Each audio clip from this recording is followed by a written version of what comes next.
အတိတရားမရှိတဲ့ပုဂ္ဂိုလ်ဟာမကောင်းတဲ့လုပ်ရက်ကိုလုပ်ပြီးသူဟာအောင်မြင်ကြီးပွားနေတယ်ဆိုရင်တကယ်ကိုမကောင်းတဲ့အလုပ်ကိုပဲပြားရည်လိုချိုးပြီးတော့သူဟာဒါကိုမြင်မြင်ရှက်ရှက်လုပ်နေတတ်တယ်တဲ့မကောင်းမှုအကုသို့အကျိုးမပေးသေးသမျှကာလပတ်လုံးသူဟာသူ့အလုပ်ကိုထင်ကြီးပြီးတော့ဒီအလုပ်ဟာတမိုးရှိတဲ့အလုပ်တစ်ခုထင်ပြီးတော့မကောင်းကျိုးကချက်ချင်းပေးတာမဟုတ်သည့်အတွက်ကြောင့်ပြားတကားလို့ချိုးတယ်လို့ဒီအလုပ်ဟာကောင်းတယ်ဘူကြရတာကောင်းတယ်လို့စိတ်ထဲမှာဒီလိုစိတ်ထဲမှာဖြစ်ပေါ်လာတတ်တယ်တဲ့ယတာသပစ္စတိပပံဘာလောဒုက္ခနိဂစ္စတိအဲ့ဒီမကောင်းတဲ့သူ့ရဲ့လုပ်ရက်တွေကအကျိုးတစ်ခုကိုဖော်ထုတ်ပြီးဆိုတဲ့အခါမှာအဲ့ဒီပုဂ္ဂိုလ်ဟာဒုက္ခရောက်ပြီးသားမှတ်ပြီးတော့မြတ်စွာဘုရားကိုယ်တိုင်ကလည်းပဲဒီလိုပဲဟောတယ်နော်လုပ်ရက်တစ်ခုဟာကောင်းကျိုးဆိုးကျိုးဆိုတာချက်ချင်းဖြစ်တာမှမဟုတ်တာချက်ချင်းဖြစ်တာမဟုတ်သည့်အတွက်ကြောင့်သူ့ရဲ့အတွေးတွေအပြောတွေအလုပ်ရက်တွေဟာဘလောက်မှားနေနေသူဟာအောင်မြင်ကြီးပွားနေသူဖြစ်ကောင်းဖြစ်နေနိုင်မယ်ဒီလိုဆိုလို့တယ်နော်သို့တော့သူ့ဘဝမှာစိတ်ဆင်းရဲเสียသုံးခါကြုံနိုင်မယ်လို့မြတ်စွာဘုရားဟောတယ်သူ့ရဲ့လုပ်ရက်နဲ့ပတ်သက်ပြီးတော့သူဟာဝမ်းနဲ့ချီကွယ်မှုစိတ်ထက်ကြမှုသုံးမျိုးဒီချိန်မှာသူဟာကြုံနိုင်မယ်စိတ်ပြည့်ဝမ်းနဲ့ပွဲတွေနဲ့သူဟာစိတ်အားပြည့်ဖွဲ့တွေသုံးခါကြုံနိုင်တယ်သူ့ဘဝအဲ့ဒါကိုမြတ်စွာဘုရားကဘယ်လိုဟောထားတော့ဆိုရင်အေးမကောင်းမှုဒုစရိုက်တွေကိုလုံးလို့သူဟာအရာရောက်နေပြီမဲ့လို့တဲ့မကောင်းမှုဒုစရိုက်တွေလုံးလို့ခိတ္တခဏအားဖြင့်ဒီအလုပ်ကြောင့်သူဟာအရာရောက်နေပြီမဲ့လို့အခြေအနေ၃ရက်နဲ့ကြုံတွေ့တဲ့အခါမှာသူ့ကိုယ်သူစိတ်ပြည့်ဝမ်းနည်းစရာတွေကိုဖြစ်ပေါ်စေလိမ့်မယ်။ဘာလဲလို့ဆိုရင်လူတော်လူကောင်းတွေကစုဝေးပြီးတော့အေးမကောင်းမှုဒုစရိုက်တွေဆိုတာမကောင်းဘူးဒီလိုအတွေးမျိုးတွေတွေးတာမကောင်းဘူးဒီလိုအပြောမျိုးတွေပြောတာမကောင်းဘူးဒီအလုပ်မျိုးတွေဟာမကောင်းဘူးလို့ဒီလိုတွေလုပ်နေခြင်းဟာအမှန်မှလူရဲ့တန်ဖိုးတွေကိုကြာဆင်းစေတယ်လို့အဲ့ဒီလိုလူတော်လူကောင်းတွေဆွေးနွေးတိုင်ပင်နေတဲ့အချိန်အခါမျိုးမှာသူကြားလိုက်ပြီဆိုလို့ရှိရင်တော့သူစိတ်ထဲမှာဘာဖြစ်လာတော့ကိုလူရမဝင်တော့တဲ့ပုဂ္ဂိုလ်တူတယောက်အနေနဲ့စိတ်ထဲမှာခံစားသွားအဲ့ဒီအတိုင်းဝိုင်းထဲမှာသူဟာလူကောင်းမဟုတ်တော့ပြောဆိုဆွေးနွေးကြတဲ့လူကောင်းသူကောင်းတို့ရဲ့အတိုင်းဝိုင်းထဲမှာကြည့်လိုက်အဲ့ဒီအချိန်မှာသူဟာဝမ်းနဲ့ကြည်ကွဲမှုကိုစတင်ခံစားရလိမ့်မယ်ဒါသဘာဝပဲနော်လူအတိုင်းဝိုင်းတစ်ခုဆိုတာတူညီတဲ့အတိုင်းဝိုင်းကြီးနေတာမှမဟုတ်တာမတူညီတဲ့အတိုင်းဝိုင်းတစ်ခုရောက်သွားပြီဆိုရင်ဒီလိုစိတ်ပြည့်ဝမ်းနည်းပွဲကိုသူစတင်ခံစားရမယ်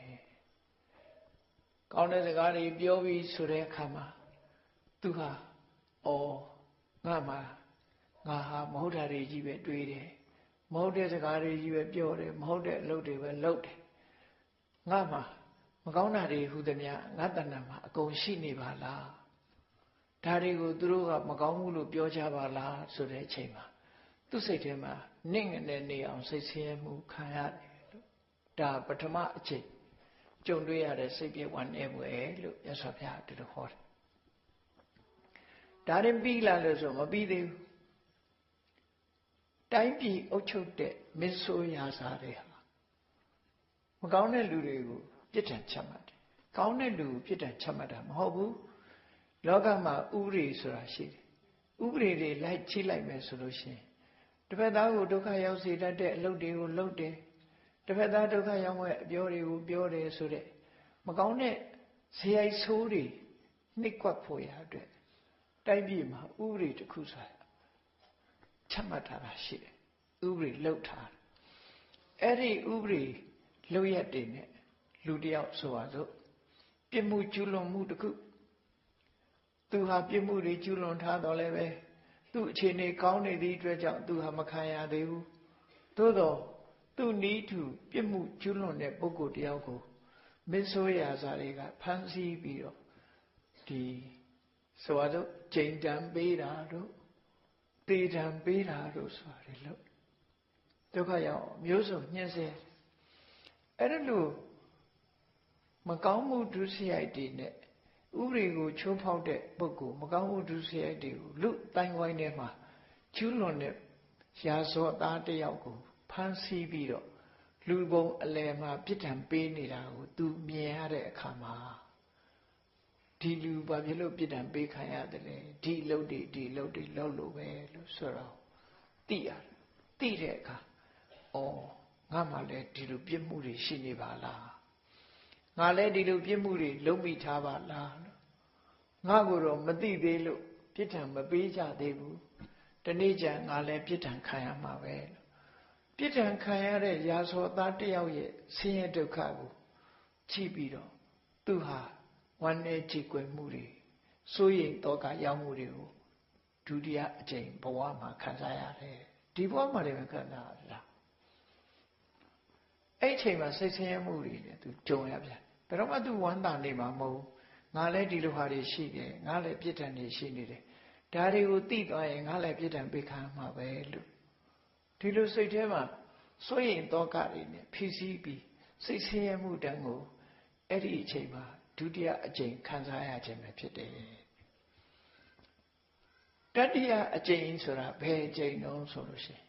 လူဆိုတာတစ်သက်လုံးအသက်ရှင်နေတာမဟုတ်ဘူးသူဟာကံကောင်းလို့နော်ကံကောင်းသည့်အတွက်ကြောင့်အများကသိပြီးတော့အပြစ်ဆိုတာလည်းသူမခံရဘူးတိုက်ရိုက်ရာဇဝပြစ်မှုတစ်ခုကြောင့်ဥပဒေရဖမ်းဆီးပြီးတော့ချုံနှောင်ခံရပြီးပြစ်ဒဏ်ပေးတာကိုလည်းသူလွတ်သွားတယ်သို့တော့သူမလွတ်ရမှာမလွတ်ဘယ်အချိန်မှာသူမလွတ်နိုင်တော့လို့ဆိုတေခံဤအချိန်တေအံမှုဖြစ်လာလို့တေအညောင်ဆောင်ပေါ်မှာမထနိုင်လို့လဲလျောင်းနေပြီဆိုတဲ့အခါကျတော့ကိုလုတ်ခဲ့တဲ့ပုံရိပ်ကြီးတွေဟာအရိပ်မဲကြီးတွေဟာကိုယ့်ရဲ့ခေါင်းထဲမှာထိုးဝင်လာလိုက်မယ်အဲ့ချိန်မှာကိုလုတ်ခဲ့တာတွေကအရိပ်မဲကြီးတွေပေါ်လာလိုက်မယ်နေဆွဲကျိုးသွားတဲ့အခါမှာဒီတောင်ရိပ်ကြီးဟာလွှမ်းမိုးပြီးတော့လာတယ်လို့ပဲနေဆောင်သွားပြီဆိုလို့ရှိရင်တောင်ရဲ့နောက်ဘက်မှာရှိတဲ့နေကတောင်ရဲ့နောက်ကိုရောက်သွားတဲ့အခါမှာတောင်ရိပ်ကြီးထိုးလာတယ်လို့သူဟာလည်းပဲ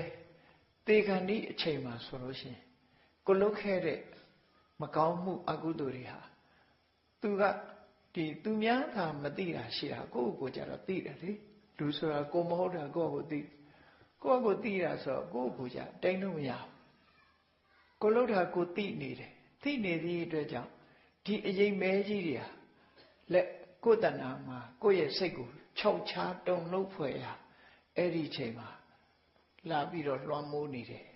အဲ့လွှမ်းမိုးပြီဆိုတော့ဘယ်သူမှကိုယ့်ကိုကယ်မဲ့လို့မရှိတော့အဲ့ချိန်နော်အကုသိုလ်ကံကြောင့်တေခဏီးမှာအကုသိုလ်ကံရဲ့အရေးနမိတ်တွေပေါ်နေတယ်ဆိုအဲ့တော့ဒီတေခဏီးမရဏတဏ္ဍာဇောလို့ဆိုတဲ့အချိန်လေးမှာတရားတိုင်းကြုံတွေ့နိုင်တဲ့အရာတစ်ခုပဲကိုလုပ်ခဲ့တဲ့လုပ်ရတစ်ခုလူတစ်ယောက်အပေါ်မှာကောင်းတာတွေလုပ်ခဲ့တဲ့ပုဂ္ဂိုလ်ကကောင်းတဲ့ပုံရိပ်တွေပေါ်လာမှာပဲမကောင်းတာတွေအလုပ်များတဲ့ပုဂ္ဂိုလ်ကမကောင်းတဲ့ပုံရိပ်တွေကသူ့စိတ်ထဲမှာ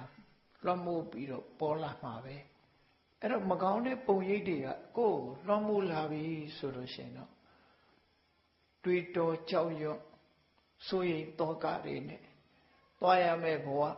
ရောက်ရှိရမယ့်အနေအထားမျိုးတွေကိုတွေးကြုံပြီးတော့ဒီအချိန်မှာစိတ်ဆင်းရဲဆုံးအချိန်ပဲမရဏတဏ္ဍာစောပြီဆိုတဲ့အချိန်ကံကြမ္မာကယူပေးလိုက်တဲ့နော်ပရိသုဒ္ဓံဝါဥပကိလေထံဝါဆိုတဲ့အတိုင်းအကုသိုလ်အလုပ်တွေကိုလုပ်ခဲ့တာတွေကအရေးမဲကြီးတွေလားထင်တဲ့အခါမှာစိတ်ညစ်တယ်အဲ့ဒါတွေကိုကြည့်ပြီးတော့စိတ်ပြက်ငြိမ်ငွေ့စိတ်ညစ်เสียတွေကြောက်လန့်เสียတွေ